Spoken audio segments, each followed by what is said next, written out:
In the name of the Father, Son, and Holy Spirit, one God. Amen. Amen.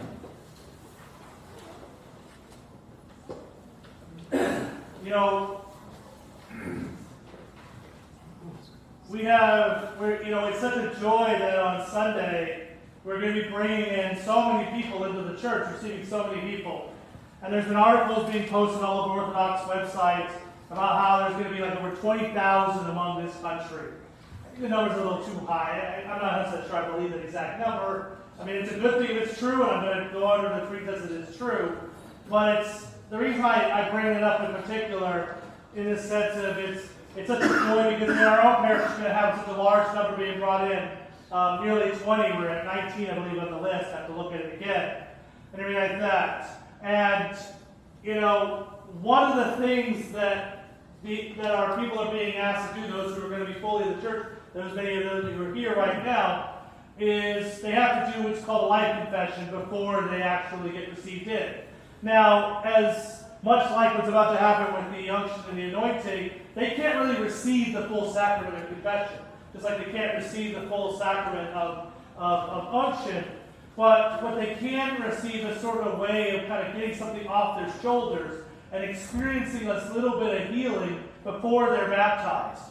And so when I do the confession with them, and you saw this evening, I did a number of them, 5 of them, and in fact, it's a very quick thing. And it's quick because I tell them specifically to be quick, for one. I don't want to be here for 2 hours.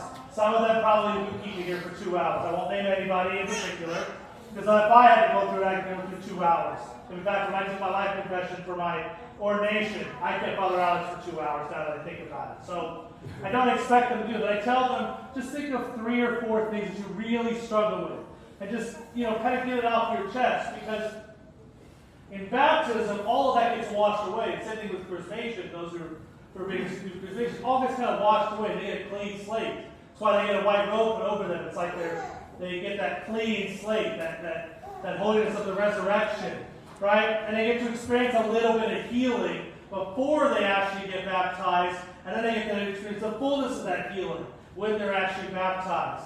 And much like that, the unction service gives an opportunity for us to experience healing, in a way in which it also reminds us, because another reason why they do the confession at the spot right before Christ, before his cross, is to remind them and us and every person who stands before him that ultimately our purpose is on him. That our purpose is not on anybody else or any other thing or whatever's going on. That everything going on in the world, all the distractions and whatnot, are just that, distractions.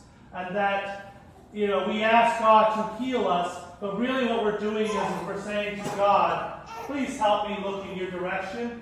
Heal me. Guide me so that I can more focus on you.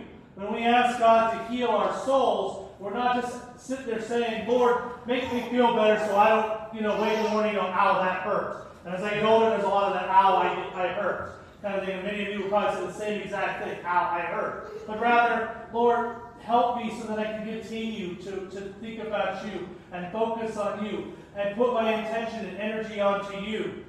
Our commander, Ron Braga, blessed memory, he's famous for many, many, many reasons, but one of the things that sort of I always found interesting about him when I read the book about healing from Dr. Daniel Hinshaw, I can't remember the name of exactly the book. For those who know, good, I can't remember it, but I'll find out if anyone wants to know.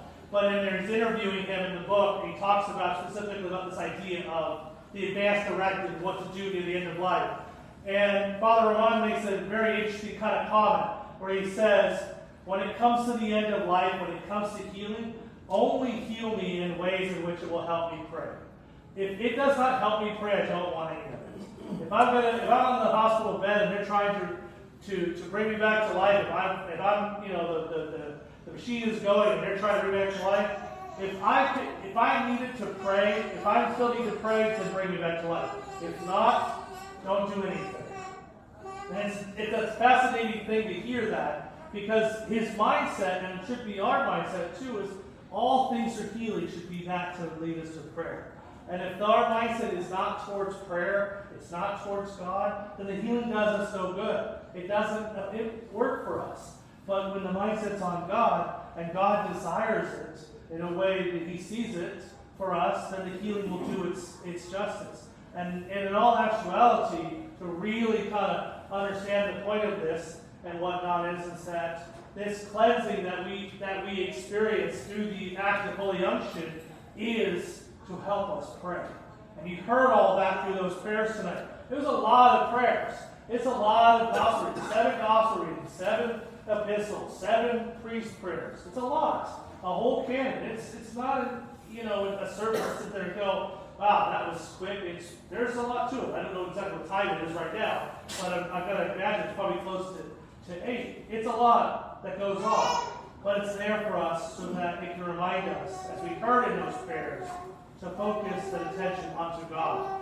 So as we receive that, those who can receive the unction service or the unction on them, understand that you're receiving it for the healing of soul and body, so that you can pray to our Lord and you can focus your attention on Him, so you can keep moving forward towards Him. And I have to say one last final thing on this. I wrestle back and forth on doing the service because I don't like doing it during Holy Week, so we're doing it the week before. I think I'm going to keep doing it the week before Holy Week, because it's such a good service to think about going into Holy Week and taking on all that Holy Week will be. That we can go and sit there and say, Lord, give me that little extra oomph so that I can fully worship you. I can fully glorify you. And that I can actually receive, your resurrection that we'll receive in a week's time. Amen.